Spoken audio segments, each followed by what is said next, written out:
too. You good? I can hear you. I'm just trying to make sure my volume ain't too loud because I'm testing this mic out over here myself. Now I can just turn it down a couple levels. Hold on, let me see if it's too loud. Hold on. I mean, it's good for me. I just want to make sure it ain't too loud on your end. No, but you're gonna have people that might it. Oh, they might complain about it. Yeah, they might complain about it.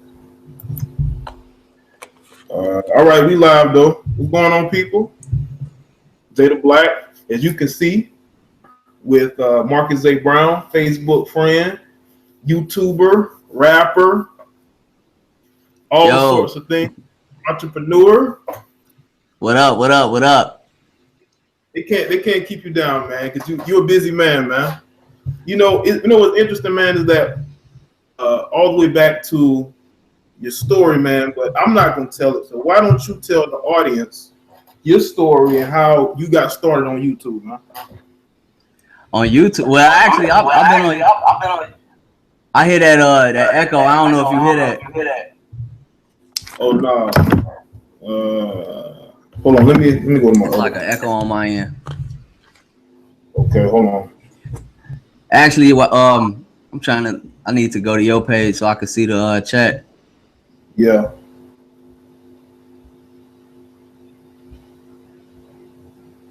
What's going on, y'all? I can't even see who tuned in. I'm going to the chat now. Go to the chat now. A couple people coming in. What's up, Miko, boss player? Poker. Yo, me got 2 thumbs down already, man. Oh, there must be some of my fans then. My fans come with the thumbs down. I got faithful haters. That's all that is. Yeah, man. You know I got haters too, man. They thumbs down everything. It could be a video about. Oh, we got 4 thumbs up. Okay, that's good. Hey, make sure y'all thumbs up the video. What's going on, Poker Zaddy? He said 2 dislikes before the show even started. I'm telling you, man. I'm telling you, these dudes are thirsty, man. They are thirsty. What's going on, James? Yeah, your chat be loud. Hey, I just want to start off by saying thanks, bro. I appreciate you having me on your platform because I know you don't really mess with the Google Hangouts too much. This is actually new to me too. Yeah, so I'm trying to get used to it, man. But it's taking a bit, you know. This is my first time really having somebody on because last time I did the sound was fucking up, so I was like, okay, I'll try it this time. Hopefully it worked this time, you know. You good on my end. Okay, cool, man. What's up, Mr. Everything? Sketch One? What's going on? Now, Marcus, I know you say you didn't start on YouTube, right? So tell everybody your story, man, because it's a very interesting story, man. So you got to tell the people how you got started overall on social media, man. Social media, I started off rapping. I was in 2 different rap groups, but I really wouldn't say people knew me as myself, Marcus A.Brown, until I started rapping solo. But rap shit aside, that really wasn't what I guess made me a popular name, so to speak. My World Star episode, I guess that's what you're talking about. Like everybody know me from World Star. When I had the incident where I called my ex cheating, and so I just kind of put on blast because I didn't know what else to do. I was on World Star actually years before that because, like I said, I had videos on there. You could just look up either Young Hood or Marcus A.Brown. I got a lot of content under my government name, but the World Star video that went viral with me and my ex. From there, Sandman MGTOW did a commentary on that story after I shared with him from Mangina to MGTOW, and that's kind of what gave me a following in the manosphere. So I mean, other than that, I still do music off and on, but I'm kind of turned off from the rap scene. It's more so just something to do in my spare time. What else? All right, I got a website, the mabexperience.com. That's more so blogging. And I know I do a lot of trolling on Facebook. So I guess amongst all them things, people know me for different reasons. I'm telling you, man, your Facebook was so live last couple months last year, man. You was triggering so much emotion from them sisters. I mean, god damn. I mean, I was looking at your Facebook timeline, like he is triggering emotions. Not even trying though. I know you were just posting things like you would just post anything else, and people were hurt, man. Well, I think what a lot of it is, you know, I got a combination of people on my page. Hold on, I'm just trying to get these windows straight. But you know, prior to all this social media drama, I had a lot of pro-blacks on my page. I'm a former pro-black myself. Some of their positions I still tend to agree with, but I just wanted to let go of that victim narrative. So I still have people who know me personally, and they on my friends list. But you got them that make up a certain percentage of my friends list. Then you got like the manosphere that, like I said, that came from Sandman, kind of giving me some exposure. Then you got like the Trump supporters when I started to have more conservative views. So you got like this big mesh of different people from different ideologies. So they don't always mix, but all of them in some sense are represented or reflection of me, either currently or at some point in my life. So I don't know, man. I just gotta be me, and people gonna react how they gonna react. That's how it is with any of us. I see it when I make videos. You know, it seems like whenever you talk about race or whenever you speak out against certain black people, you get this triggering of emotion. Like, you can't say this about this person. It's like, I'm just sharing my opinion, but you're trying to defend somebody who would never defend you. That's what's crazy, man. That's how not only a lot of leftists, but I want to say like collectivist minded communities. This transcends race, but any community that promotes diversity, what I'm discovering is that they're fine with diversity of like sexual orientation or race or whatnot. What they don't really advocate is diversity of opinions or diversity of ideas. So you can be whatever color, whatever, you can fuck whoever you want to fuck, you can look however you want to look. But the moment you disagree with somebody's values or they political views, then it's like all hell breaks loose. So and part of by me experiencing the world style, by me experiencing the backlash from going my own way, I didn't kind of develop the skin for that. So I get a kick out of pissing people off. You know, it could be like a seeking attention. I've heard that before, but whatever it is, it's like I'm always kind of pushing the envelope, not only to stay true to myself, but just to kind of see who's who, because I need to know who's really fucking with me for who I am, as opposed to whatever ways I may benefit them. And every time I trigger people, it's kind of like weeding out the people that don't belong in my circle anyway. So, right, I agree with that. You know, you have to do that. You know, I have to do that sometimes on my channel because you definitely want to put stuff out there who really supportive or who just there for fuckery.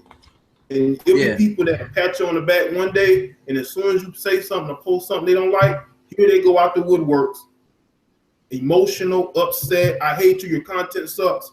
That's the type of people you have out here in 2017, man. Yeah, a lot of people don't know any other way to be, you know, and I can't entirely fault them for that because I can empathize with it. I've been there before. I remember feeling the same resentment towards other people that I didn't understand. You know, I knew black conservatives when I was a pro-black leftist. So it was just like, you know, I understand their perspective. It looks foreign. It looks like you a sellout in a cone or whatever the case may be. But, you know, if we really want to preach tolerance and diversity, then that's what it takes. We have to understand our positions and try to empathize and meet some type of compromise with others. But, you know, at this point, it's just fun, man. It's just fun. And what I like to do is once I know who's who, I reward my people. Like, I know who my friends are. I know who the people who've been around since day one, and they good people. So I'm good to them. I reward them. And people who, you know, even if we can agree to disagree on things like that, then I would always support them.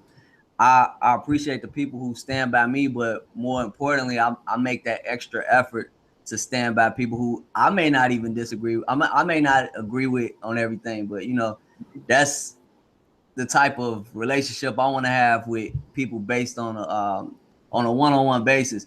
People on the outside looking in on social media, they won't get that from me, or I don't really expect them to understand it. So that's kind of like why I get the kick out of trolling them, because it's not for them to understand. Yeah. But this ties into the topic, Taylor, what? MGTOW. Go ahead, bro. My bad. Bro. I'm a holler at the chat too, but yeah, man, they be trying to distract me. They'll distract you. Your chat be funny as hell, bro. They gonna distract you, man.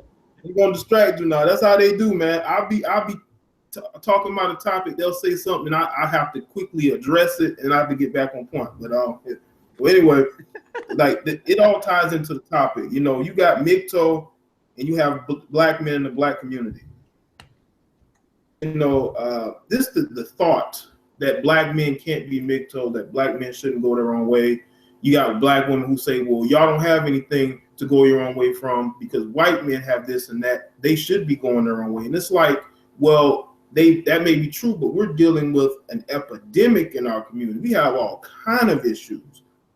So we can go ahead and discuss black men and the effects of men going their own way and how it's affecting people, because I'm seeing a lot of women making videos mentioning MGTOW, and I'm surprised. That it shows you that they're looking for something to blame MGTOW, to blame that for why they're perpetually single. All it is, bro, I'm sharing the link on Facebook now. I'm trying to get some more people in here.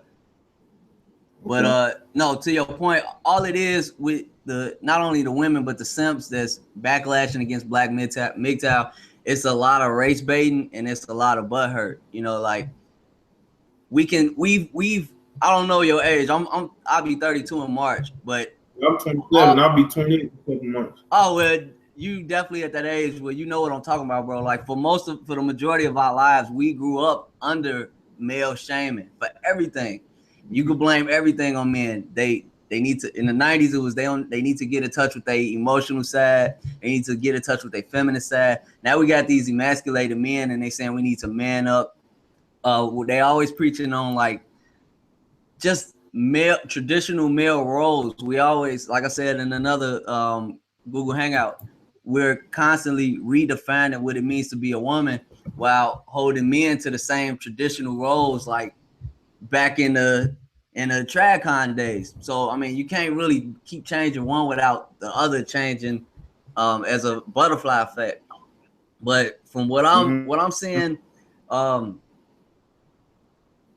they don't know how else to react. Just like these leftists don't know how to react with political events that goes against their narrative. The black community specifically, they don't know how to.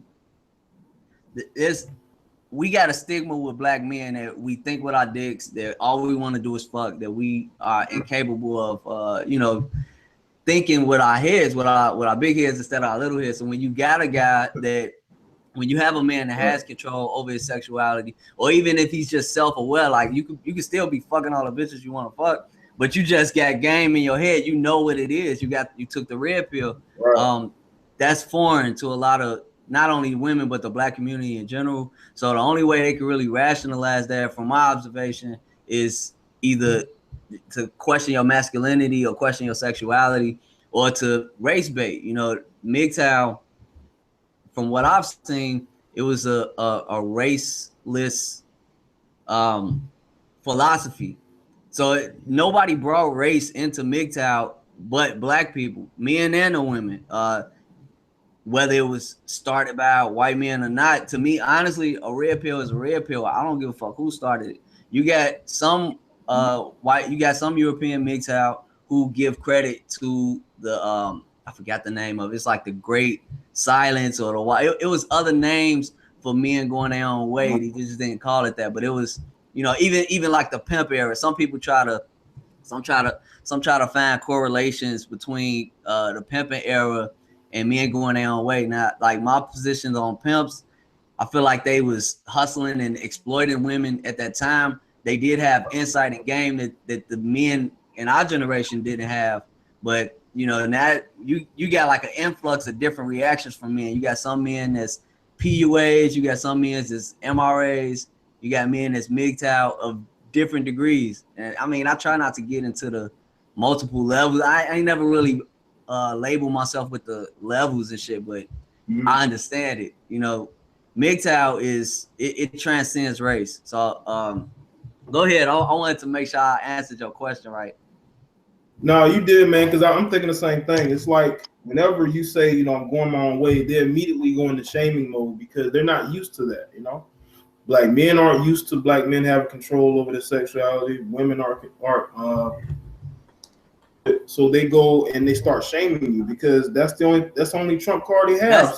That's what I was gonna say. That's all they could do. Like, think about it, bro. Like, let's say somebody just fucking with you, they cheating you in a game, or they just, you know, the odds are stacked against you.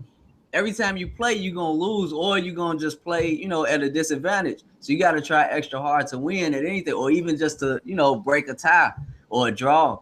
So when you just stop playing the game, like what are they gonna do? They're gonna force you to play. And that's essentially what I think the women that's speaking out against this, they starting to understand it. Like I say, the first reaction, and this has been very effective. A lot of men are they react to being shamed. They react to saying man up. They react to, like I said, questioning your sexuality, questioning your masculinity. All that shit worked on our uncles and our dads and our granddads.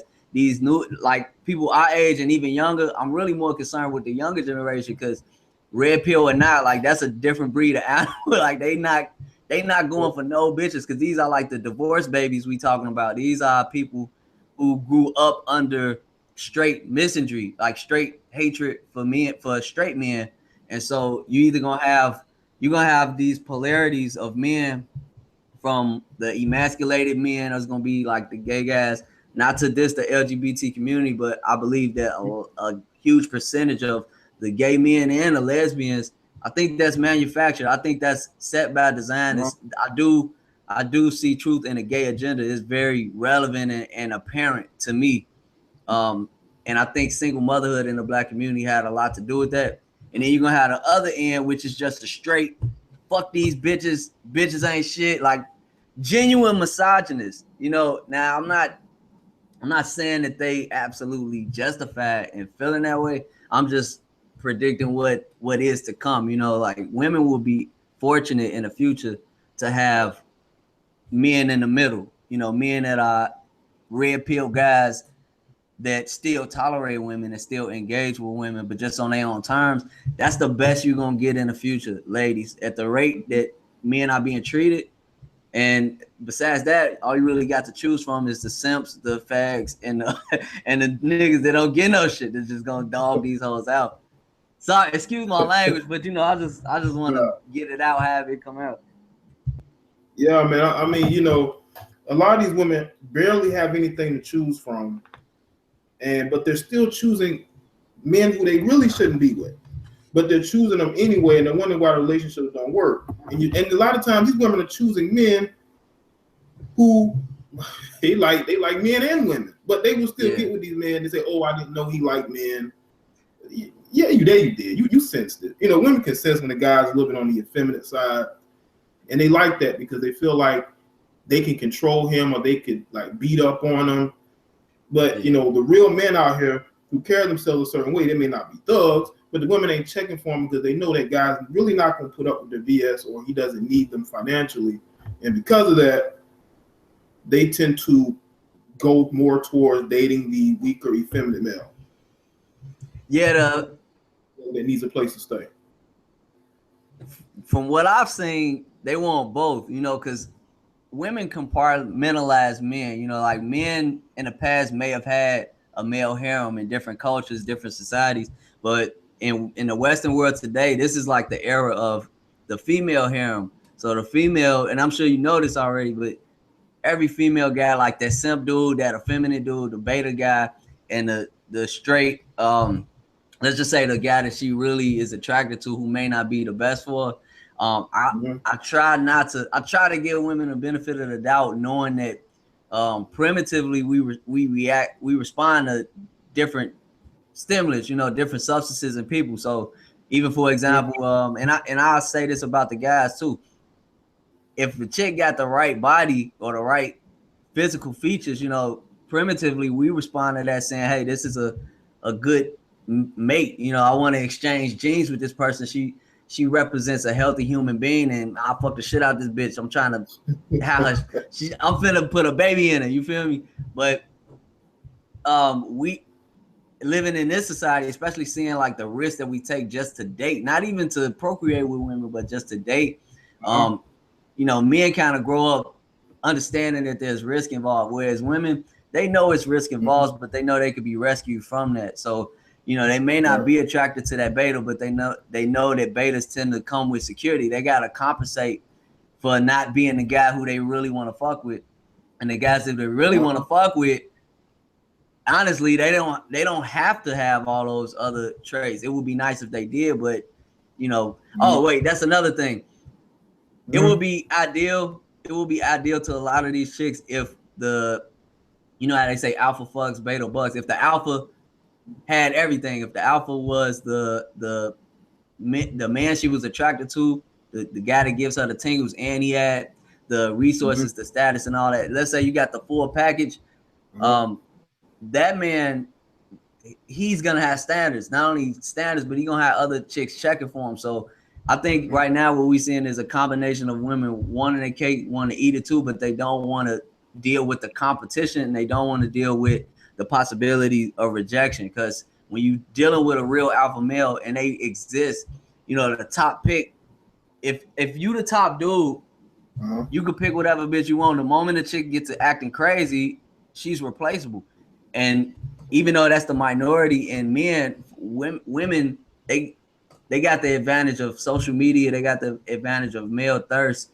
It's a lot of artificial environments, a lot of artificial substances that they give women like this hyperinflation of their ego, to the point where even though we know that that's limited, as soon as they hit the wall, then their choices are going to go from up here to down here. But in the meantime, they get away with it because we let them, you know, and they get away with it because they have options, and they not that damn stupid, you know what I'm saying? They gonna juggle within their means. They're gonna juggle with the beta who provides, and the alpha who either they can control, or the alpha who doesn't have as many options as a guy who would have her meet his standards. Yeah, and that's why, yeah, I mean, I agree, man, because if you have educated women, right, you should never be picking the wrong man over and over and over. At some point, you gotta learn from your lessons and say, okay, I can do better than this. I love that conversation. My bad, go ahead, bro. It's just ridiculous how you continue to pick the wrong men, but you're educated and you throw your degree in everybody who listens face. And I'm like, you're still choosing the wrong men. That's because they would have to meet the expectation. I had that conversation with females all the time, and I'm fortunate that it ain't blown out of proportion. But the easiest way to combat that, I mean, because I know women that are doing way better than me, way better than other guys I know. But I don't give a fuck how successful a female is. I don't give a fuck how, you know, affluent she may be. That's great. That's what's up. If you want to strive to be that, ladies, go ahead. But understand that's kind of like a self-defeating pursuit, because the higher you go up that hypergamy ladder, the slimmer your options are. Because every woman wants somebody that's equal to or greater than her. Don't listen to that. It's on the inside that's what counting. No, that's some bullshit. You know, like, and if a nigga is fine to her, if genetically she wants to, like, if she's attracted to him, just because he won a genetic lottery, I don't hate the players, you know, hate the game when it comes to that. But women ain't that damn dumb. Like, they're not gonna, they'll fuck a dude who's attractive to them, but if he ain't really coming where she want him to be resource wise, she gonna protect her assets. She gonna what's the word I'm looking for? I don't want to say friend zone, but he gonna be a booty call damn near, you know. And genetically, she would exchange genes, you know, like if a dude got the genes that she's seeking, the right type of eyes or the right type of hair, yeah, she'll have a baby by that type of dude. But security is, I think, women's number one priority. And the reason that the dating scene is so lopsided right now is because women could be rescued out of whatever jams they put themselves in, either by a simp or by government assistance. So that's once I realized that, because trust me, bro, like you know, I'm a former simp myself. It's genetically like programmed in me. Well, no, I don't want to say genetically, but no, I mean, I literally, bro, I looked at like me and my family. I looked at how I was raised. I was raised by a single mother, but I know my father, so you know, I feel like I had a somewhat of a balance, and my mom wasn't as worse as some other moms that I have seen. So I think I got a somewhat of a fair shot, but it was so much missing game that I just didn't get. You know what I'm saying? And that comes from my father not wanting to have certain conversations with me, and it comes from my mom. Come on, bro. Like you already know how female own group preference work, you know. So I was taught all the right things. I was taught how to open the door, how to be chivalrous and all that good shit. I was taught that, you know, just be yourself. No, reality, bro, it's like, you know, it's just like a job. You get trained about a book. These are the rules, and then you gotta learn how to break the rules. Then you gotta learn how the shit really work, and the rules that motherfuckers know. You gotta know the rules, but that don't mean you gotta follow them. And I don't mean that people really respect motherfuckers who follow the rules. Like if you go about a book on everything, then you're subject to the people who don't follow the rules. And this is, bro, I'm in my 30s, bro. If I would have known this shit years ago, I ain't no telling where I would be at. So I'm happy to be where I am now. But for the younger guys, especially people in the manosphere, I feel like they're in a good position to have this game, but I just don't want it to be I don't want it to deter them and lead them down a destructive path, because it can go either way. You know, it can help or hurt you. You know, and I think that kind of goes into the topic about MGTOW in the Black community, because I see both. Yeah, and I do too. And the thing is that I was a simp too, man. I'm and man, you know, cause see, thing is, I always just thought I was smarter than I actually was. Like I really believed I was smarter than most people. Because they were kind of like a kryptonite at times. There's times where I would be standoffish with them. I wouldn't really pursue them, but it seems like whenever they would show me attention, especially the chicks that I like, man, the simp would just come out, man. I feel you. I mean, even to this day, like me knowing what I know, it's still there. You know what I'm saying? It ain't going nowhere. A lot of the PUAs, a lot of the even some MGTOW circles, I'm completely changed. I mean, maybe over a long period of time, but we dealing with hardwiring. We dealing with an operating system that's thousands of years old. You know, every man wants to some extent. I'm gonna slow it down. Who's that? James say I'm talking too fast. My bad, Jay. I'm excited, bro. Like, come on, James, man. We're having a conversation. Everybody's good. I'm gonna slow it down, but I think every man is programmed to cater to women. Like, we don't like seeing women in distress. We get it. It feels good to be good to people, you know. So I don't want to say it's natural to simp, but shit. At least for me, it was a default response to be nice, because you want to treat people how you want to be treated. This is something that I heard that men and women do. Unfortunately, a lot of times we look for who we are in other people. So like men kind of look at women and expect them to act like men, and we got to get out of that. You know, that's something that comes with the red pill. Same thing with women. A lot of women, I don't know what it is. Like, they want you. No, you know what it is. They want to think that you respond or you care about the same things they care about. So sometimes it's kind of heartbreaking for a lot of ladies to realize that men are men, no matter how effeminate, no matter how masculine or hyper masculine he may be. Men are men. Like, it's certain shit that men do and men think about that women just will not either understand or agree with. And same thing with men. Like, it's some shit that women do or some shit that women care about, and we just like, bitch. Like, you know what I'm saying? We don't care. But man. But we're meant for each other. Yeah, man. And that's the thing, man, because like, I know certain people aren't meant for everybody. And you know, the excuse that I've heard from women, like, you men pursue women who are dressed half naked, and like, I don't pursue women who are dressed half naked. But it's like, that's what they want to sort of deflect off of the fact that, you know, you just don't have, you're not good at picking men, and you also don't really have the qualities that certain women have. bro. And it's like, no, I'm sorry. Go ahead. Like, it's like, let me see. It's like, what up, Solo?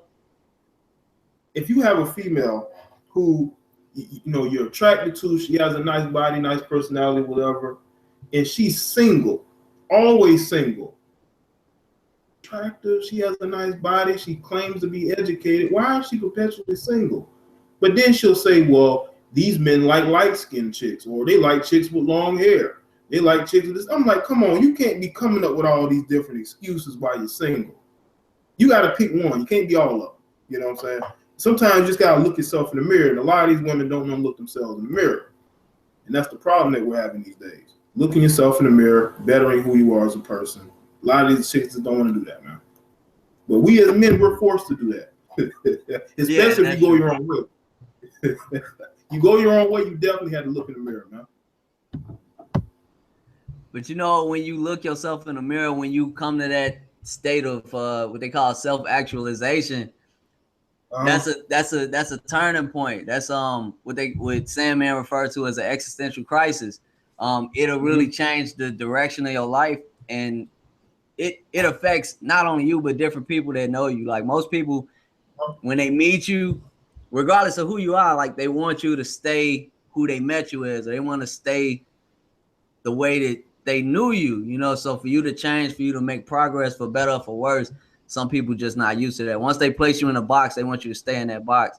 And the same goes for women. But to your point about the successful women or the women who are perpetually single, some people like being victims, and it go back to what I said. Some women just don't want to care about what men want or what they respond to.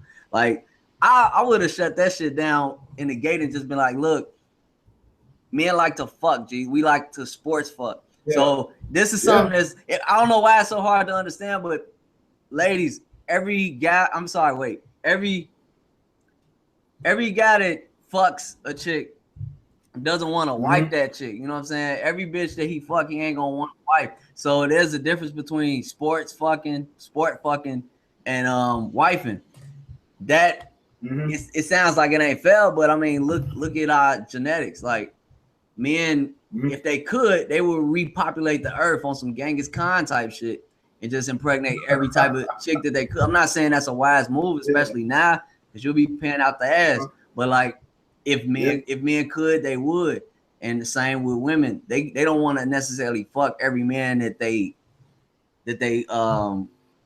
talk to or that they interact with. But Griffith's law, that's that we apply that to the animal kingdom, but it applies to male and female nature too. Like, don't nobody want to be around somebody they not benefiting from their presence. Ladies especially. Like, I could tell you type of female friends I have. I got fuck buddies. I got women that I've never had sex with, but I just genuinely respect, and they respect me. And I got women who are, just associates. We may benefit from each other from networking, like knowing each other, or you do me a favor, I do you a favor, that type of thing. But I can guarantee you, like, I don't have any female friends that I don't know why we friends, or they don't know why I'm their friend. I'll put it like that. Sometimes I could be platonic friends with a female, and I'll let them know the reason I'm not on that with you, either because I'm not attracted to you like that, or because I'm fucking other bitches. We can be cool, we can kick it, but when I'm on some hot thought shit, you gotta rat out, and I'm finna do me. I've never had the nuts to say that, but once I finally started saying the shit, it was like I said, same with Trump, same with MGTOW. Like, when you just start being yourself, people gotta either take it or leave it.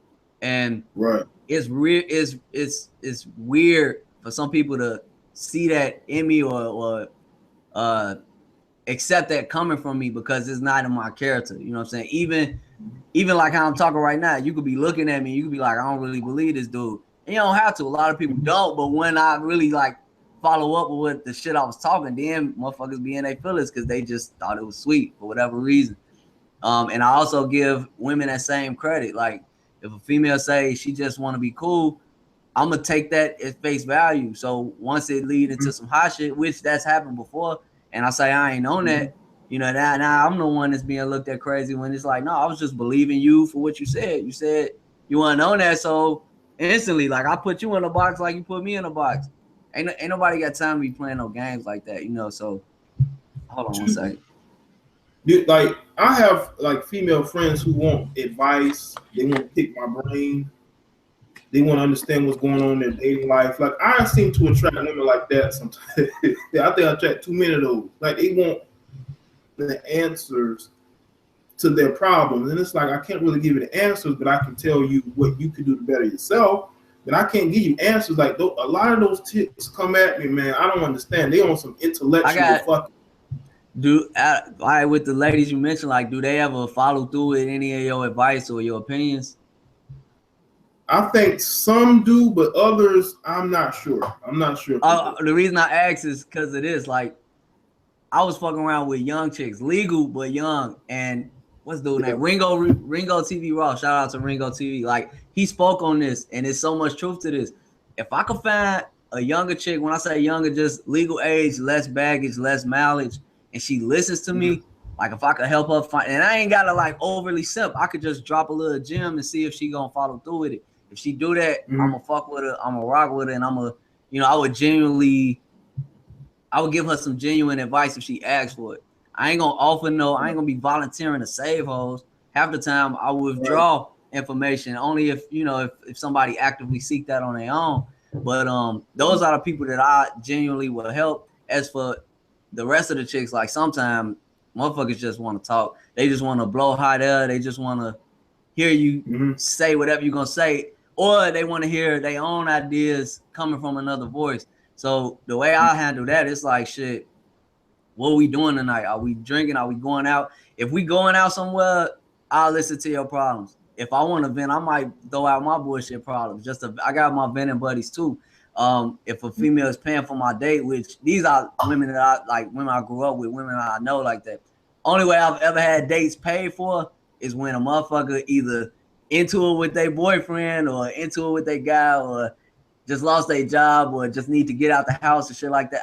I've capitalized on situations like that, but it's never been from the females who genuinely want some advice. A lot of times, and that's why I ask, like, do the females follow through with your advice? Because if they do, then they really value your opinion. They really look at you as a source to seek consultation with. But otherwise, they just want to talk, and that's cool too. But just make sure you benefit from it.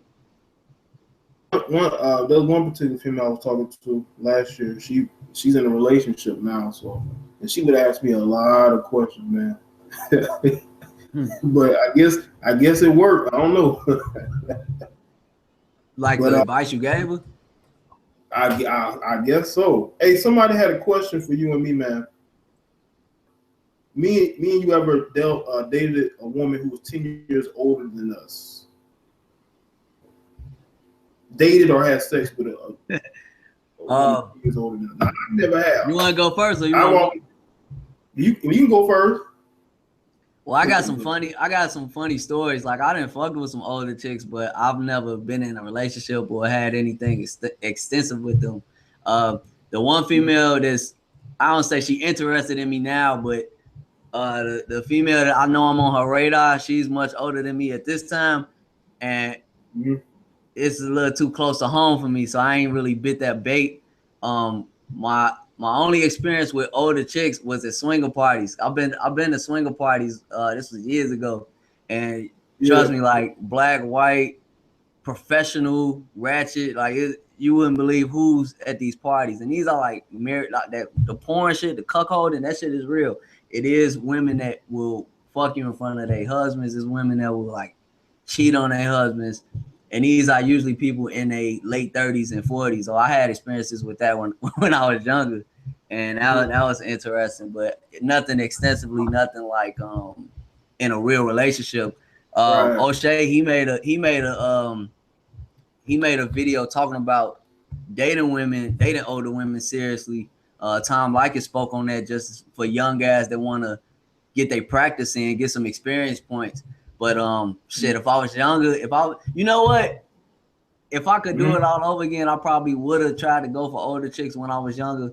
But but I was scared. I was scary, you know what I'm saying? So shit, I kind of missed the train on that now. Like I said, I could still capitalize on the older women now, but they didn't hit the wall, you know, in my opinion.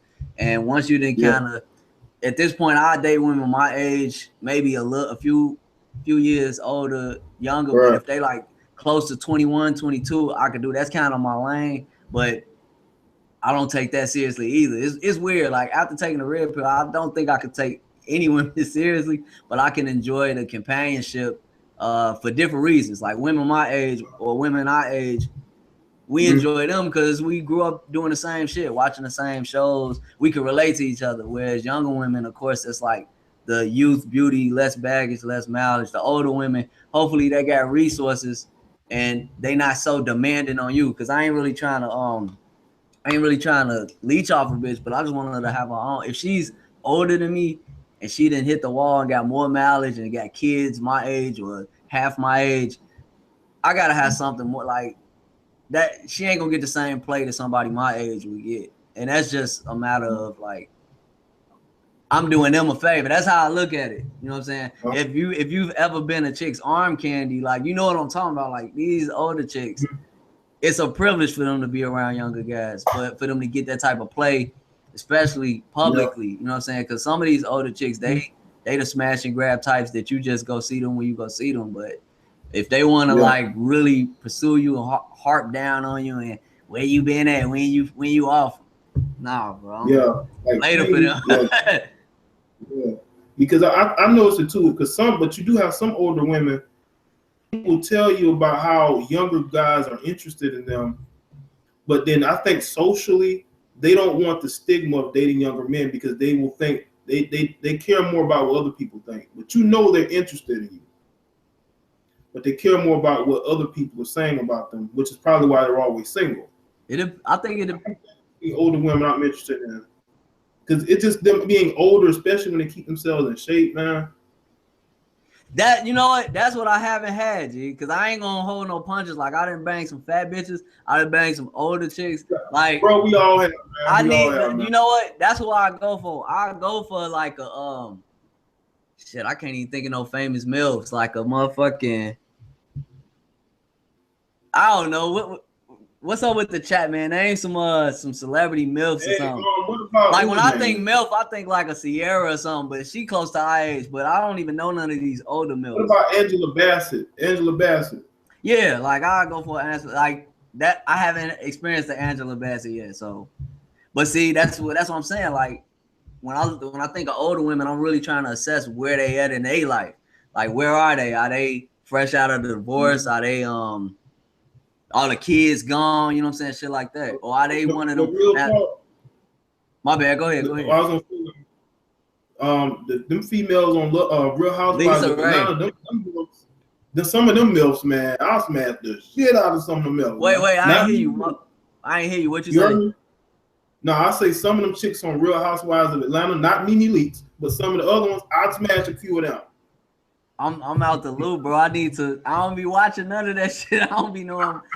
It be fucked up because like I don't be knowing a lot of these celebrities. Even if I'm around them, I gotta ask people like, "Hey, who is this?" I guess because I'm making like videos on them, so I go and I check out a couple episodes just to get to know certain people. Yeah, like that chick Phaedra. Like you might have to Google her, man. I will smash her. Phaedra. Portia Williams, she close to your age though. She might be about a year or two older. But yeah, man. Yeah, Sheree. Cynthia, the model, she about 50 years old. She look good, man. Yeah, some of them still got it. Like if I could give me a old ass valley chick, I go for that. You know what I'm saying? Kenya Moore. Yeah, in Chicago. Stacey Dash, that's Bay ass. What about Holly Berry? Yeah, she kind of feeling the rap. You know, she been on the reverse end of the child support and alimony and all that. So now she actually feeling with a lot of brothers feeling right now. I still wouldn't kick her out of bed though, but Jessica Alba, Gwen Stefani, yeah, I know. Jessica Alba was good, man. When she first started acting, wow. If those fat ladies sit in your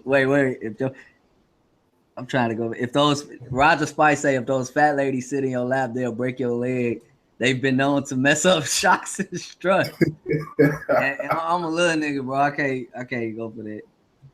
Like that though. They like a really. I have put in work though. I done folded up some tall bitches, folded up some big bitches. So I'm gonna have to retire that, man. Like once I done had the slim waist, pretty face, I'm like, this is my lane right now. I probably couldn't demand that in my younger years, but now motherfuckers ain't got time for that shit. I need to step it up. You feel me? No. Dating and they go through like where they can't really get the bad chicks, but the big chicks got cute faces.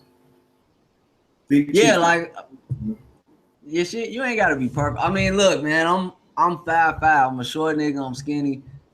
For the most part, as long as a woman is pleasant to be around, I can tolerate that. And that's another thing. Like, even if you see the females I kick it with, I'm not one of them type of people that's gonna have somebody that I like. So if I like a chick, even if she got her flaws, I got my flaws. I'm not tripping on that. I care about enjoying myself around motherfuckers. But in terms of just like settling for anything, them days is over. It's true what they say, like, you know, the older we get, not only the more experiences we have, but shit, the less tolerance you have for bullshit, and the more you kind of, you know what's coming next with any type of scenario with females. So now at this point in my life, I'm just like, all right, I've been there before. I had one of them before. I'm straight on that. You know what I'm saying? So I just kind of, I'm developing higher standards. And that's what's weird, because, you know, a lot of times women they take pride in bashing men, saying like, y'all ain't got no standards, y'all will fuck anything. But when you don't fuck anything, they be in their feelings about it. So I don't know. You can't win, bro. You can't win. Yeah, I'm more of a quality guy. Like, you could be, if you what up, Stuart? Have really good qualities, like looks really don't matter at the end of the day, because, you know, if she's holding you down and she's helping you, you know, that's what you want as a wife. You can have the side piece that looks good in a dress and some heels all the time, or some sweatpants, hell. But, you know, you need a woman with you who have qualities. Looks at the end of the day, you need somebody that has qualities. Yeah, true shit. Like, that's why I say I see the same issues with men and women. Like, men do the same shit. We'll fuck a pretty ass airhead, you know. But like I said, that don't necessarily mean we trying to wife them. Same thing with the ladies. Like, the smart ones, they not having shorties by the deadbeats. But I know they had a fun. I actually, let me say this too. Like, in regards to mileage, I might lose some brothers with this, but in regards to mileage, I don't too much care how much experience a chick got. Like, long as she ain't no thought of like everybody in the block on the block that like, I don't want to walk into a room and like every nigga in the room like, bro, don't do that. You know what I'm saying? I don't want to set myself up like that. But in terms of like, if a bitch didn't fuck a lot, it's like a don't ask, don't tell type of thing. Because honestly, I don't even expect women to omit that type of or release that type of information voluntarily. But I lost my train. I lost my train of thought. The smart ladies, they not having babies by the guys that they fucking around with, you know, unless that's somebody that they can see themselves marrying, and they see that same type of reciprocation on his end. You know, sometimes women do meet a good catch, but they try to force themselves onto guys, and I've seen that too. Some guys fold, and those are usually like the husbands that you see that's just like looking miserable. And then you got some guys that they not necessarily dogging hoes or nothing like that, but they just doing them. They being free. They like MGTOW without being MGTOW, without the label, so to speak. And women stick around for that, for the thrill of the chase, but they get ultimately disappointed when they can't land that catch that they thought they was gonna catch. And I don't know, like, I guess that just gotta come with experience, because all these women ain't really getting put on game either. Like when older chicks fuck up, or when they get to tweaking and make bad decisions in their life, they don't always pass that information down to the ladies either. So they got a lot of young chicks that's like walk like the blind leading the blind. You know, all they really tell women is value, know your worth, all that goof ass shit. They're not really telling women like, hey, don't do the dumb shit I did, or don't fuck with this type of person unprotected. You know, that would require somebody holding themselves accountable, and it's always plausible deniability involved. Chicks don't do that shit. You know what I'm saying? Even with guys, like you gotta be around the right type of guy to put you on game.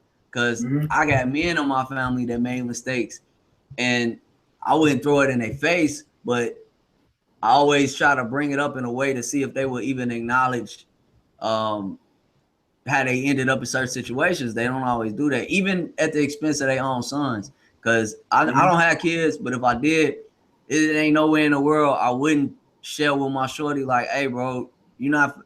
Let me tell you what I did. I ain't gonna tell no shorty how to live their life. I would give my best advice, but a lot of what's going on right now, a lot of the suffering we seeing, a lot of the stupid decisions we seeing is from that gap, that lack of communication between generations. And I don't know, man. I can go on and on about that shit, but I see it everywhere. So it's kind of embedded in me. Like, this shit ain't going nowhere. Every time I try to give people the benefit of the doubt, like, I see where motherfuckers just fall in these pitfalls is easily avoidable.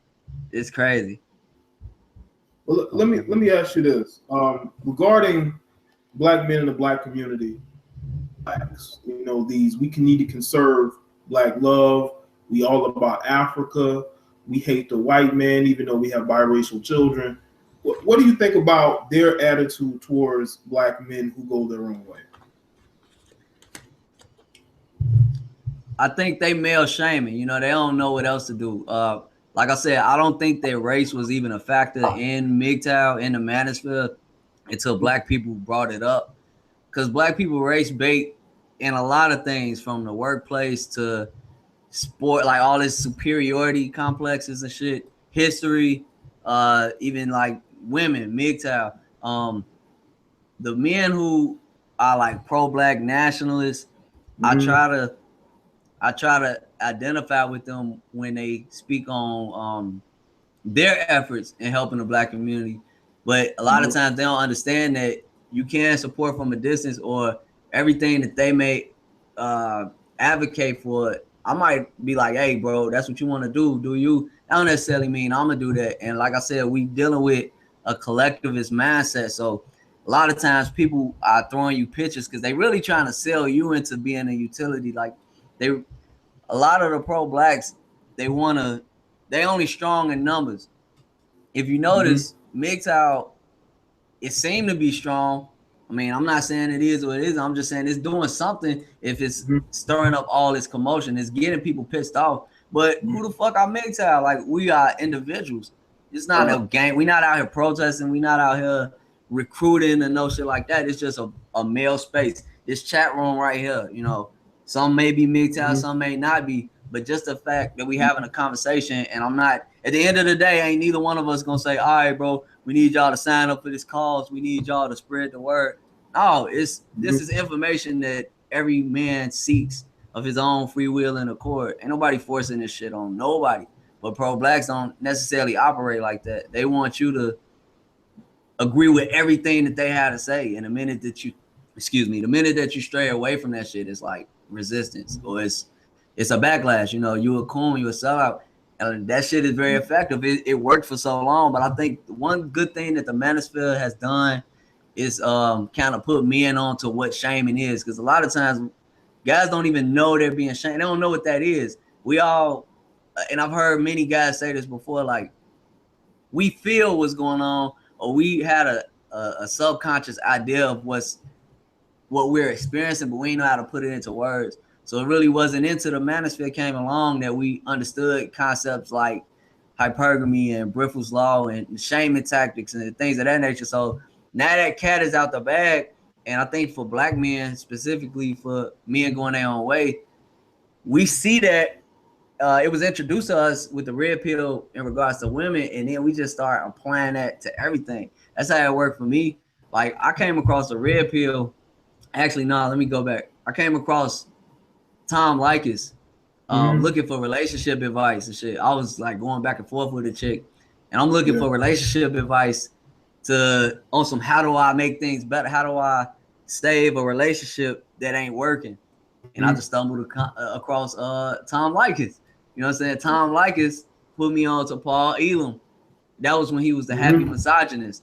And from Paul Elam, I got put on to Barbarossa and Stardust and Spetsnaz, like all this, like me and Colory was saying, the golden age of MGTOW. And from there, like once that, I took the whole year 2013, the summer. I'm my bad, Joe. I took the whole summer of 2013 to just get out of debt and just soak up red pills. I went through the whole thing, the red pill rage, the fuck bitches ain't shit to damn, I don't know what to do with myself. And once I just kind of got my situation in order, I realized like it's weird, but it's fucked up. Like it don't matter who you are, G. You could be a fucking serial killer, you could be a MGTOW, you could be a monk that live on a fucking island by yourself, G. Like long as you doing what you doing and it's working, long as you working and you happy and people see you going somewhere in life, like it's gonna be a woman to accommodate you. It may not be the one you want, it may be unexpected, but I'm seeing that now. Like sometimes I get female attention. You might call them MGTOW groupies, but I get attention from chicks. I'm just wondering like, what the fuck? What? Like what? No, first off, where you come from? You know what I'm saying? But like I said, if you stay busy and you stay making progress, you work on yourself, self-improvement.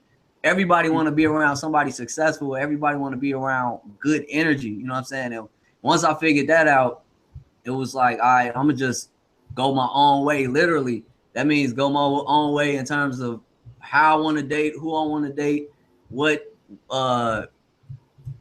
fucking rights and what's the word I'm looking for? Fights I want to fight. You know what I'm saying? When it comes to the social justice type shit, you go your own way from all that, and that's still foreign. Like we ahead of the curve, G. Like that ain't really registered to pro-blacks. That ain't registered to black women. That ain't registered even like to the church. That ain't registered to the leftists with this election year. Like a lot of these people they so used to what works every time. Shaming works every time. Throwing a fit works every time. You know what I'm saying? Trying to make somebody look bad and roast them and shit on them. It works every time. But what happens when you had this group of individuals who they just grow immune to that? Now that shit roll off their back, or they just, even worse, they know how to come back at you. You know, they know how to respond to that. It leaves people speechless, and the shit is just so fun. That's why I troll. It ain't really an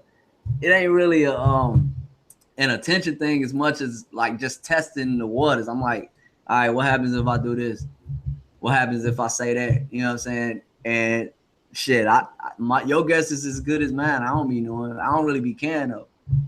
Yeah, it's to me, I don't really care. It's like when I first started out on YouTube, like my red pill whole started in 2004. Actually, 2013 was like my year of just simping out, and then 2014 was my year of red pilling, you know, and really just dieting on red pill knowledge, looking at videos from different content creators, actually thinking and really trying to figure out where I was and what I was doing.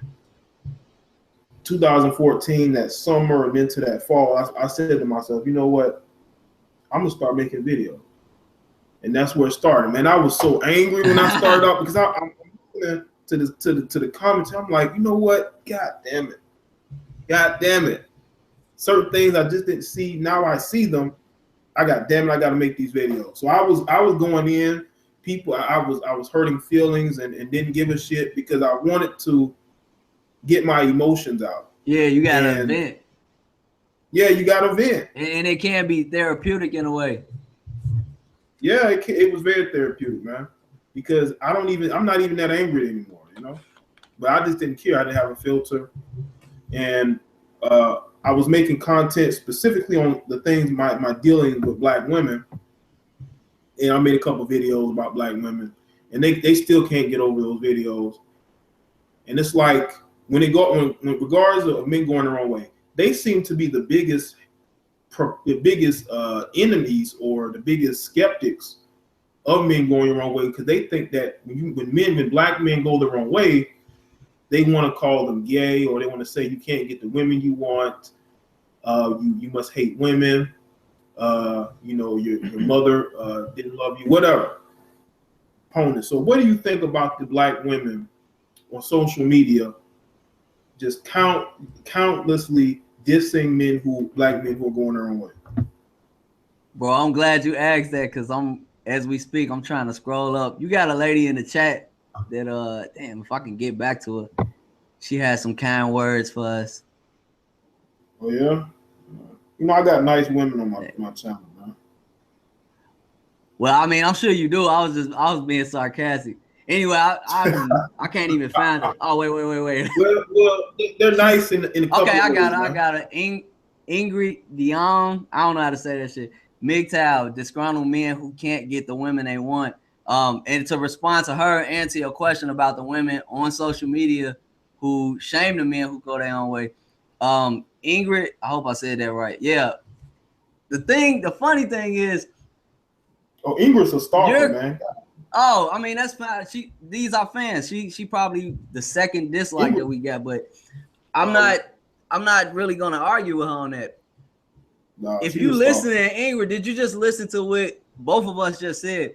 You got men that go through different phases when they come into the manosphere. So a lot of times, unfortunately, like I said, because as men, we don't have a lot of men putting us on game in regards to the expectations of men, in regards to female nature, even in regards to how to deal with women. So a lot of men, from my observation, they come into the manosphere, including myself, as a result of having some type of bad experience. Now, that doesn't mean that they're disgruntled and they can't get the men that they wait, what? But you don't go your own way. Listen to what she's saying. She's saying that's not an excuse to go your own way. Let me finish though. Like, you do have men that come into the manosphere as a result of bad experiences. I'm a prime example. I came into it unknowingly because, like I said, I was looking for relationship advice. I just happened to come across some shit that I wasn't even looking for, and it helped me. It benefited from me. Every man has that real pill rage, and that goes into like with any type of bitter or hard truth that we have to face. Like if we got a death in the family or some type of unfortunate event, we go through 5 stages of grief. That's what you may be observing. And I think something that women don't want to take into account is that while men do come into the manosphere and they experience some red pill rage, afterwards, once you can't be mad forever. Those who are mad, and a slight few do exist, that's on them. You know what I'm saying? Because that becomes toxic. If you're walking around with a chip on your shoulder and you just hate women, that's gonna eat away at you. You know what I'm saying? And I don't know what to say to them brothers. But for everybody else, they go through the motions. You know what I'm saying? All these bitter ass females, there ain't nobody telling them, "Oh, you're just bitter. You're disgruntled because you can't get the men you want." Right. No, like that doesn't make up the whole. They want to throw this blanket term on men going their own way when, like I said, that may be a small aspect, but a larger degree of men going their own way, if you just sit and talk to them, they are formerly divorced men. So I mean, obviously somebody wanted their ass if they was married before, if they had kids before, or the men who had bad experiences with their family, with their mothers or with their grandmothers. Like if you sit and talk to men going their own way, you'll find that everybody's situation is unique. But the more you talk to more men, you will start hearing the same type of stories over and over and over. And it don't always resort to bitches ain't shit. Sometimes it's like, damn, I was the wrong type of guy, or I had a lack of information. And once these guys are complete, once they go through that whole process of and count like the 5 stages of grief, like I said, it's ultimately up to each man to go his own way, literally. So at this point, like, I just speak on myself because I don't want to do what you're doing and just throw blanket terms on everybody. But like me, once I realize I got a whole void, you're gonna have a void. Like that vacuum needs to be filled with something. I already made 2 executive decisions. One, that I'm not gonna have no kids, at least not at the current state of like family affairs in the Western world.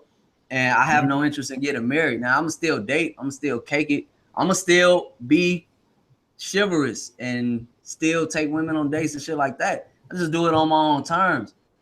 That to some people that's bitter, or to some people that's being disgruntled, or whatever you want to call it.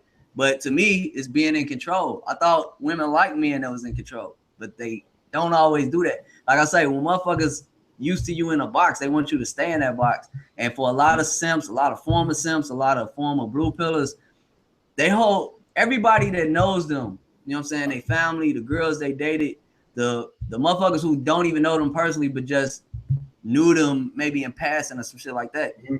They know you as they know you. They don't want you to change. They don't want you to grow. They don't want you to prosper, not unless it benefits them. But the minute you start becoming a self-serving person, or a person who is not allowing other people to leech off you, then it becomes a problem. And collectively, I think men going their own way, you can call them what you want to call them, but in 90% of the times, these are men who made an executive decision that, hey, whether I'm going to deal with women or not, I'm going to do what the fuck I want to do on my own terms. And that is a genre of men that women are not used to. That's a genre of men that society is not used to. And to answer the theme of this whole Google Hangout, has it helped or hurt the Black community? I don't think it helped. I think it hurts the community at large, but it helps individuals. And just to put it in perspective, honestly, it wasn't designed. Men going their own way isn't meant to help any community. It ain't meant to help the Black community, the white community, none of them. It's a symptom. It's a reaction to something that's wrong with society. It's motherfucking men opting out of some shit because the game ain't fair. The shit is rigged. You know what I'm saying? Something ain't right. If y'all, I give y'all, man. I mean, I could keep going, but I ain't want to just. Yeah, the reason why I titled it this way, because I was thinking about making a video about this, but I said, let me do a live show like this. Because according to everybody else, it's saying that MGTOW is hurting Black men in the community. So that's why I wanted it to be titled that way. Right. That is the emotion that people are saying. I'm personally, I don't see it that way. I see it as it being an ideology, a philosophy that men want to live by, no matter what background they come from. But you have people who really believe ideology is hurting Black men and hurting the Black community. No, it ain't hurting nobody but the people who benefit from niggas being simps. You know what I'm saying? That's basically what it boils down to. Like I was saying, the MGTOW philosophy isn't. If everything was right in the world, it wouldn't be no MGTOW. It wouldn't be no need for men going their own way. So that's why I say I don't think it's helping. I think it is hurting the community. But to put it in perspective, it's not meant to help the community. It's meant to help individuals. And that's something that doesn't benefit the community. And when I say community, I mean women, I mean society. Because if men out of the gears that grind this machine, if motherfuckers just stop and opt out, then ain't no more machine. All this stuff comes to a halt. If y'all familiar with the mouse utopia experiment, you familiar with that? About what was the name of this?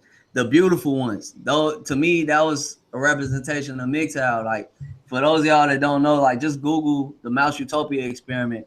That was an experiment that the scientist did where he gave a bunch of mice the perfect environment. They had all the food they wanted to eat. They was free from predators. Wasn't nobody finna eat their ass.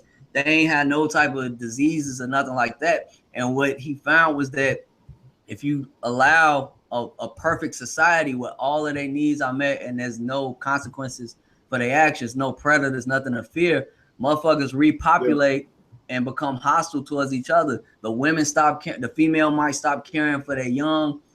Everybody was combative, fighting over food. They became very territorial. And what you start seeing happening was these mice, like a generation of mice said, I'm not fucking with none of y'all. I'm finna be over here. And he called them the Beautiful Ones because all they really did was groom themselves and just watch society collapse. And like I said, I don't think that's benefited society. It ain't a good thing, but those were the beautiful ones. Those were the people that said, I'm not getting involved in this shit. And ultimately, you know, even though society collapsed, they were the last to survive, and they were the most healthy out of all of those rats. He did it multiple times with different rodents, and the same shit happened every fucking time. You give motherfuckers a perfect environment, and look at society now. Like, you give all the people who don't have no business reproducing. I'm not trying to play eugenics, but you give the less contributing members to society, give them all the resources or the free safety nets, and you penalize all of the contributing members of society. Eventually they say fuck this shit, they go, and you create this perfect environment for the rest of this breeding ground. And what's happening? They becoming combative. The fucking mother's not caring for their young. Like, all of these same symptoms are being observed in human nature. So, I mean, we ain't that far removed from humans. MGTOW, I done said this like 3 times already, but it ain't benefiting nobody but the individual. But it's not, what should be alarming, it shouldn't be, y'all shouldn't be worried about, oh, men are just, they not helping and they need to man up. What y'all need to be doing is realizing that this is a symptom, this is a signal, like a red flag, that something needs to stop before society just collapses as a whole. But if you want to look at it this way, there's another way you can look at it.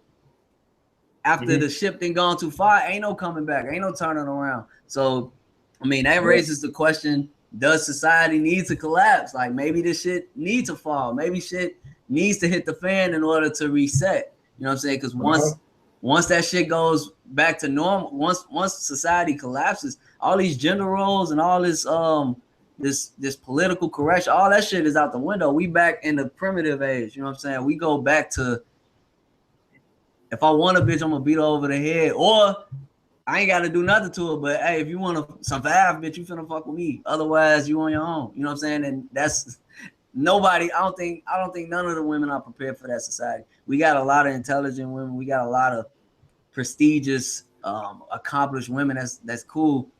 But what are you gonna do when the dollar is worthless? And I'm not trying to scare nobody. I'm just speaking hypothetically. What are you gonna do when society collapses? And only thing that you really need is guns and medicine and precious metals and shit. You know, all your education don't mean shit right now. This is survival mode. Like, once all this fake, this artificial environment dies off, it's back to the primitive days. And unfortunately, that's another thing I need to say to the men, you know, including myself. All that simp shit is dead at that point either. You know what I'm saying? Simps is getting killed. If you ain't an alpha, if you ain't out here really trying to improve yourself in the sense of like being ready to defend yourself, being ready to survive. And I ain't saying you got to be like the biggest, strongest, toughest motherfucker, but you definitely need to be the most resourceful. You definitely need to be the smartest, because if not, then like they say in Chicago or Chirac, ain't no lacking. So when shit hit the fan, ain't no lacking. Like, motherfuckers on their own, and all of that chivalrous shit go out the window. Trust me, bitches is gonna fuck whoever gonna help them survive. You know what I'm saying? And for the men, whoever, it's really gonna be a matter of survival, unfortunately, because men are prone to be disposable anyway. Like, that's just the way it goes. You know what I'm saying? Nobody would teach us this shit growing up, but I see it now. It makes sense. You know what I'm saying? When you look at the Black community, you mentioned the mice experiment and how when you give them an environment of no accountability and abundance of food stamps and Section 8, and you see how the community just collapsed. You think there's a really big correlation with the Black community? I mean, look at it right now, and the issue that it's having and how it's destroying itself. Literally, the parents are not parenting the children anymore. The fathers aren't in the homes. Yeah, the government is basically. It's a lot of different factors. And I was just talking about this on Facebook. For one, I mean, I may not be saying this in chronological order, but definitely government assistance, like what they call the war on poverty, that came through the LBJ administration. What was supposed to be a war on poverty to help the less fortunate and help people provide for their families. It came with stipulations, and even to this day, you know, there's no such thing as government assistance taking care of a nuclear family. Like, if there's a man in a household, the female or the mother ain't really getting shit because the state views that as you got resources already. You got a man to provide for you, so the state can't play the man. That that was the first step in taking the father out of the household. You also had feminism. You got first wave, second wave, third wave. As black women got into that, they started taking on that ideology that our men have done something wrong to us. You know what I'm saying? Now, I didn't have a problem personally with certain aspects of the first wave feminism in regards to their right to vote. I wish that would have came at the expense of registering for the war, because even to this day, women don't have to register for the war to vote. I think that's fucked up. Now, it's a catch-22 because I think it would be just as fucked up if women was in a war, because our lethal force would possibly be compromised. But Right. it was like weird, man. But just staying focused on the black community. Like, you got a lot of different factors, from government assistance, the fucking no-fault divorce laws, black feminism, this whole independent woman, like Destiny Child type of shit. Once that era came and once that type of indoctrination came out, it's like you couldn't tell bitches shit. And now that you got, like I said, you can watch people get divorced on television. You can watch. It's nothing for people to get a divorce or be taken to court for alimony and keep the children away from the father. Like, fathers are not respected. Marriage is not respected. So when you take everything that was once upon a time, everything was sacred, you take all that shit and throw it out the window, or it's still there, but it has no meaning. There's no honor. There's no sense of decency or no sense of respect for those traditional customs. You take that shit out the window and it's just a shell of what it used to be. And how long do you expect guys to play that game? You know, like, after a while, people are gonna say fuck it, you know. And like I said, if we keep redefining what it means to be a woman, eventually the men are gonna kind of redefine their terms. So now you got different men. You got men who either ain't getting married, they going their own way, like, man, fuck this shit. And then you got some guys that want to be the wife. You know what I'm saying? They want to be the housewife, the house husband, I guess. And they just emasculated. Let me ask you this though. With MGTOW, right? Where do you see it? People have their opinions of it. They think that men are just using it as a way to get women, or using it to be, basically PUAs. Like, where do you see MGTOW like going down the line? Do you think people are going to continue down this path? Do you think people are going to just be going their own way until they find something better? Where do you see it? I see all of that, actually. I mean, I think MGTOW has become commercialized and it's become hijacked.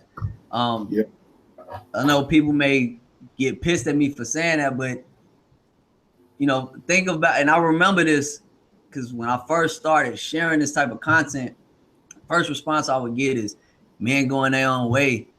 That shit sound gay, G, or you know what I'm saying, because it's men going their own way. So from there, you had, I don't like men going their own way. I'm gonna be an Ibmore, or I'm gonna be part of the Black Manosphere, or I'm just gonna be me, and I ain't gonna have no labels, which I could kind of respect that, but they still speaking red pill talk. You know what I'm saying? So I think MGTOW has been hijacked because you got all these different aspects of the Manosphere that's talking the same shit. You know what I'm saying? I want to dare to say that a lot of this originated from MGTOW. Like, damn, it's a book, G. It's a book written by this is a new phone. I had a whole bunch of this shit. Like, I'm gonna put the links in the description of this hangout. But it was books written in the late 90s, like 99 and shit. This is before any of us was thinking of MGTOW. And these guys were MRAs who was just renegades of the men's rights movement, because they saw that it wasn't going nowhere, like pandering to women or pandering to society to try to get a fair representation of equality. Shit wasn't working, you know what I'm saying? Because we're outnumbered by women and simps. So then you had MGTOW. Then the golden age of MGTOW came about, where they started introducing these theories. the red pill, Griffith's law, hypergamy, male disposability, start breaking down all the different shaming tactics and how to respond to them. All that shit, I want to say, came from MGTOW. It didn't come from MRAs, or we would have heard it publicized, because MRAs get a larger platform than MGTOW. It didn't come from none of these newcomers because they came after the fact. So MGTOW had kind of got hijacked, and you got all these people that put their own names on it because they wanted to sound cool. These men, I wouldn't necessarily consider them MGTOW because they still want to hold that card. They don't want to lose their black card.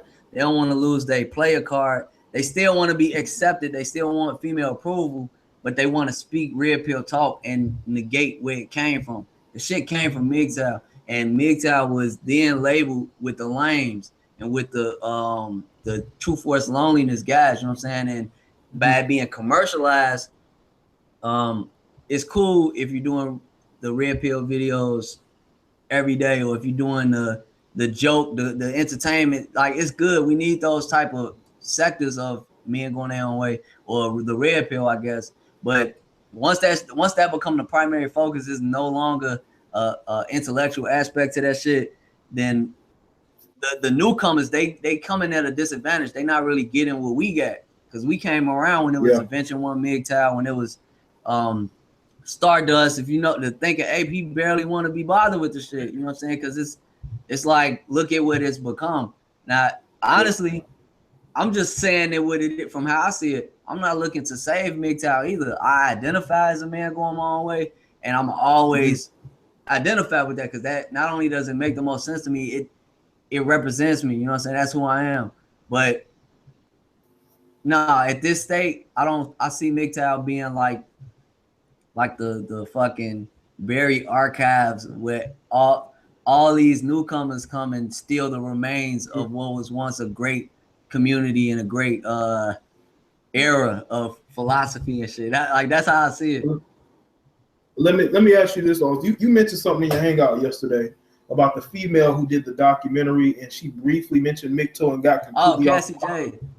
Yeah, Cassie J. That was a good documentary, and I got a lot of respect for Cassie J for even going out on a limb and taking it. Because if you look at her other films, she made a lot of feminist.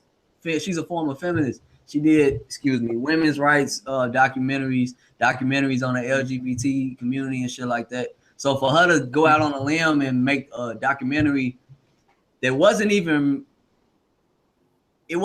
absolutely pro-male. It was more like presenting two different sides and letting you be the judge.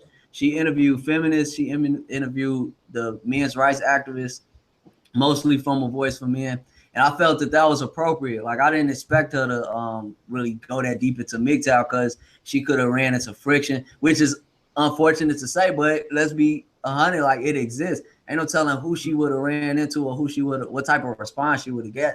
You know what I'm saying? Because there are men who are skeptical of female commentators or content producers. You don't know what they finna do with it. But because that movie was good.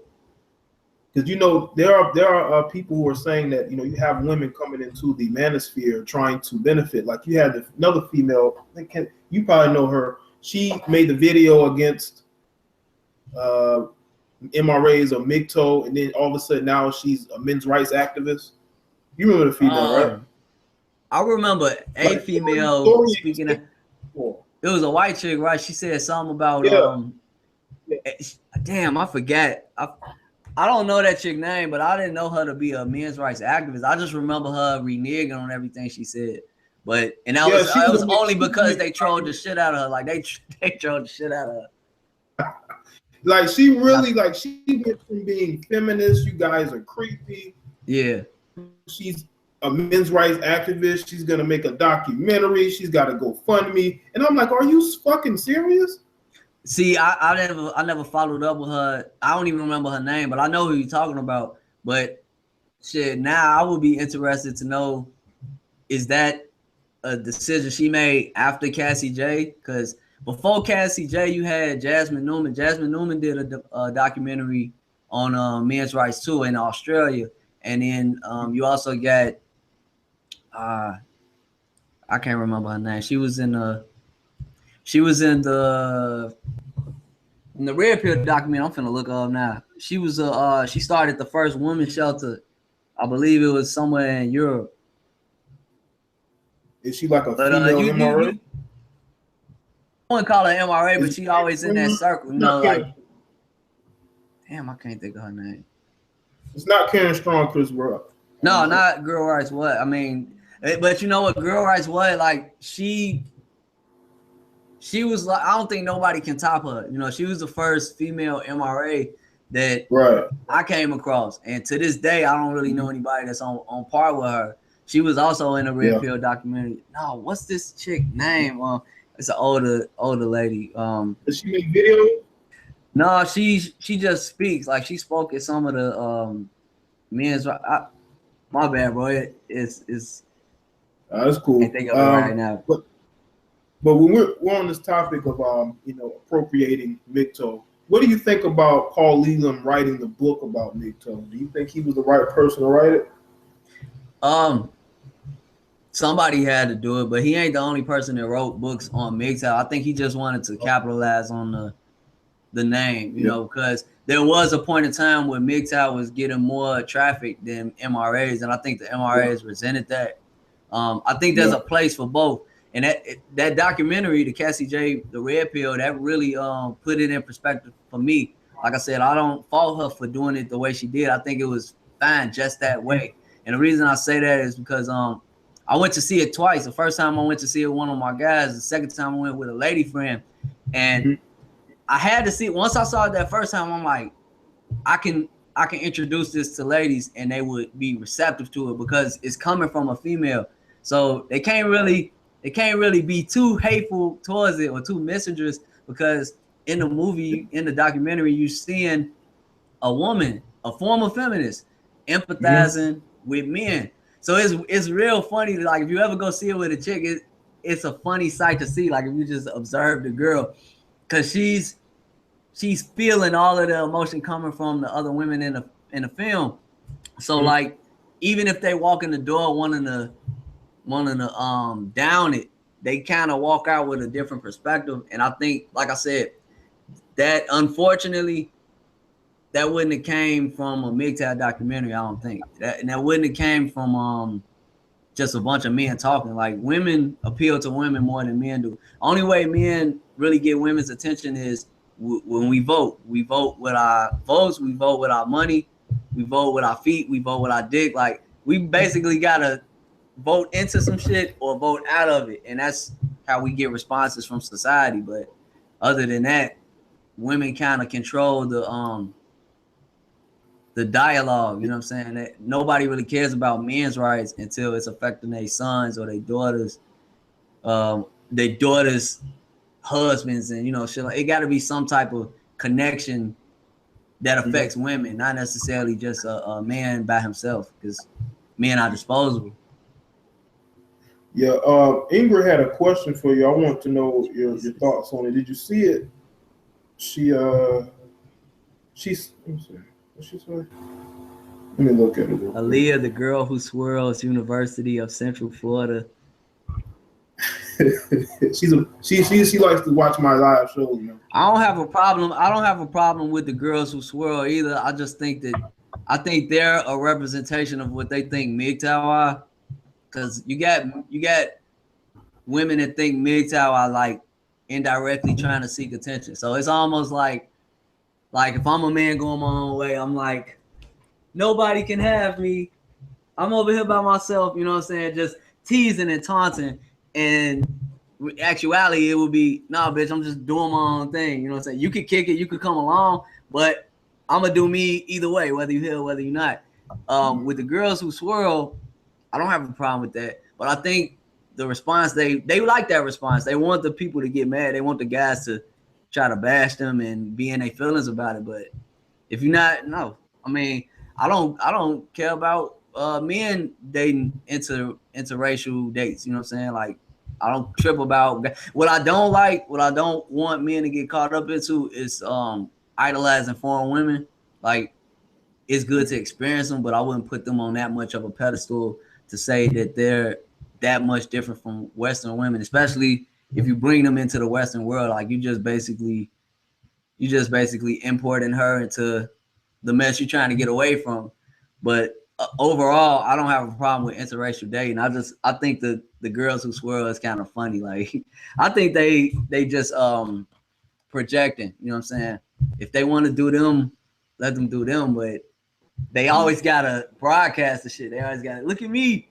I'm doing white dicks. It's like, hey, have fun, shit. Hey, Marcus, I'm gonna go ahead and wrap this up. I didn't want to keep you too. We in it for an hour and a half. We have about 40 some odd people viewing at a time. It's okay. Views was low, but it's the early in the morning. It is what it is. But I appreciate everybody who came through. Marcus for helping me set this up. Man, I appreciate you having me. Yeah, we're gonna do this on your channel, man. I'm gonna put your links in the description. I didn't do it because I was kind of running a little late, but I'm gonna put your Facebook and your YouTube in the description. All right. All right, for sure. Hey, I'm gonna be in the chat for a little minute, I guess, until you end it. But thank everybody for checking it out. Shout out to everybody in the chat. Follow me on YouTube, subscribe, the MAB Experience, and we definitely gonna collab again, Jay. I appreciate you having me on. No, it's cool, man. Make sure you follow him on Facebook. He's a hell of a funny guy on there. Oh yeah, especially this year, I'm gonna have some fun. Because this year, my bad, G, because I know I'm running off at the mouth, but like, what I would like to see more of is men actually practicing what they preach and living by example. You know what I'm saying? Because I don't knock the anonymous guys. I've met some anonymous guys and saw them away from the keyboards. I'm like, all right, these are decent dudes. You know what I'm saying? But some people had their identity for the sake of like their profession, or they don't want to get doxxed and things like that. I understand that. Me, shit, I'm Mr. World Star, so fuck it. Everybody already know my face. But I want to at least just live life out loud so that people can see that and have something to compare and contrast to. You know what I'm saying? Because I don't know. At the end of the day, we all have our own decisions. You can do what you want to do. Some people want to pursue that lifestyle, the traditional lifestyle, despite the pitfalls involved in it. And for them, I say best of luck to them. But I at least want to be one example of a man going his own way that's not the stereotype that everybody else want to label all MGTOW as being. So that's another reason I'm holding on to the label. Like, I could easily distance myself from the shit, but if that's the case, then if all the good, that's like black flight in the community. All the affluent motherfuckers is leaving. Ain't nothing gonna be left but the trolls and the TFLers and all that shit. So, I mean, I'm just gonna be MGTOW. That's just me. But yeah, man. I'll holler at y'all. I'll holler at y'all, man. I ain't gonna hold you, but I appreciate you, bro. I appreciate it, man. You my first Google Hangout on this channel, man. It actually worked out. So appreciate that, man. Hey, everybody. Sure, no doubt. Appreciate y'all for coming through. Make sure y'all check them out, man. I'll put his links in the description box once this is over, man. But and Ingrid, stop stalking me, you idiot. Ingrid, add me on Facebook, cause she'll see like she ain't alone. I got a bunch of people on Facebook, and if you notice, I don't even disrespect them. If they're willing to have a conversation, I'll go back and forth with them and all that. But I mean, Ingrid, sometimes they just want to. You say what? I like the verbal spark with Ingrid. Ingrid know that it's all troll love. I like to give the troll troll love. Yeah, they like to troll, so I like to show them some love back, man. So that's all it's about. Shout out to Hairless Ape. I see you, bro. Yeah, what's up, Hairless Ape? James, Roger Spice, Zeshawn, Zector, Tanya, Hairless Ape. Let's see, Christopher, Joe Blow. Ingrid say I got a good attitude. Oh. Yo, Ingrid called me a mangina, but she want me to be cooler. She called me like a mangina and a black woman basher, but she wants me to be cooler. But Ingrid loves me though. That's why she's always on my posts. Yeah, that's all that is. Ingrid, you love me. That's all that is. Trolls love me. That's why they always on my posts all the time. What's up, Poker? We gotta get it to with y'all next time, Ingrid, and the girl who swirls. Yeah, I gotta do a topic on that. it'll bring all the female trolls to the party, man. Bandit, what's up? All right, people, I see y'all. All right, for sure, bro. Stay up.